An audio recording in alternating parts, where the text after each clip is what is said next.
కల్తీ మద్యం కేసులో ఇప్పటికే 16 మందిపై కేసు నమోదవగా 8 మందిని అరెస్ట్ చేసిన పరిస్థితులు అయితే కనిపిస్తున్నాయి. మరి మున్ముందు ఈ కేసులో ఎటువంటి పరిణామాలు చోటు చేసుకునే అవకాశం ఉంది, విచారణ ఏ విధంగా జరిగే అవకాశం ఉంది, పూర్తి అప్డేట్స్ అడిగి తెలుసుకుందాం. మా ప్రతినిధి శ్రీకాంత్ లైవ్ లో ఉన్నారు. శ్రీకాంత్, ఒకవైపు వైసీపీ సిబిఐ విచారణ చేయాలి అని చెప్పి డిమాండ్ చేస్తోంది, మరోవైపు ఈ కేసులో పద్ధతి ప్రకారం విచారణ చేస్తున్నాము అని చెప్పి టీడీపీ చెప్తోంది. సో మున్ముందు ఏం జరిగే అవకాశం ఉంది?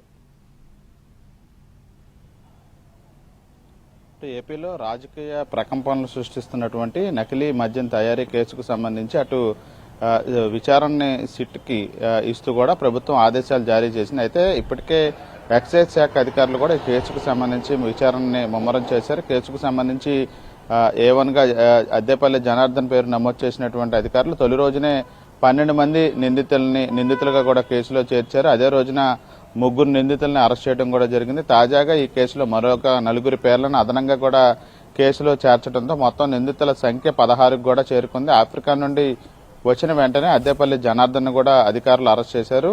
దీంతో పాటు కేసులో ఉన్నటువంటి మొత్తం 8 మందిని ఇప్పటి వరకు అధికారులు అరెస్ట్ చేయడం కూడా జరిగింది. మరొక 4 నిందితులు ములకల్ల చెరువుకు సంబంధించిన కేసులో కూడా అరెస్టు కావడంతో వాళ్ళని ఈ కేసులో అరెస్టు చూపించడానికి ఈ కోర్టులో కూడా పీటీ వారెంట్ దాఖలు చేశారు. దానికి కోర్టు కూడా అనుమతి ఇవ్వడంతో వాళ్ళ 4 కూడా ఇక్కడ అరెస్ట్ చేయడానికి వాళ్ళని తీసుకొచ్చే అవకాశాలను కూడా ప్రస్తుతం అధికారులు పరిశీలిస్తున్నారు. మరోవైపు జోగి రమేష్ పేరు అనూహ్యంగా తెర మీదకి వచ్చింది. జనార్దన్ విడుదల చేసిన వీడియోలో జోగి రమేష్ చెప్తేనే ఇదంతా తాను చేశానని చెప్పడంతో ఆయన పాత్రకు సంబంధించిన ఆధారాలను సేకరించే పనిలో అధికారులు ఉన్నారు. అందులో భాగంగానే జనార్దన్ నివాసానికి, అతని సోదరుడు నివాసానికి కూడా నిన్న రాత్రి వెళ్లారు. అక్కడ ల్యాప్టాప్కు సంబంధించి ఓపెన్ చేసే ప్రయత్నం కూడా చేశారు.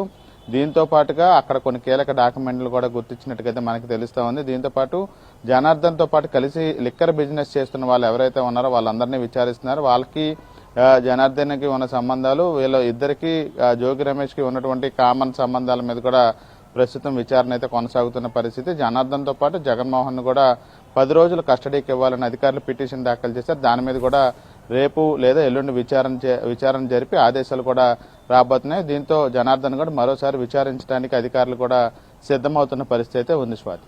రైట్.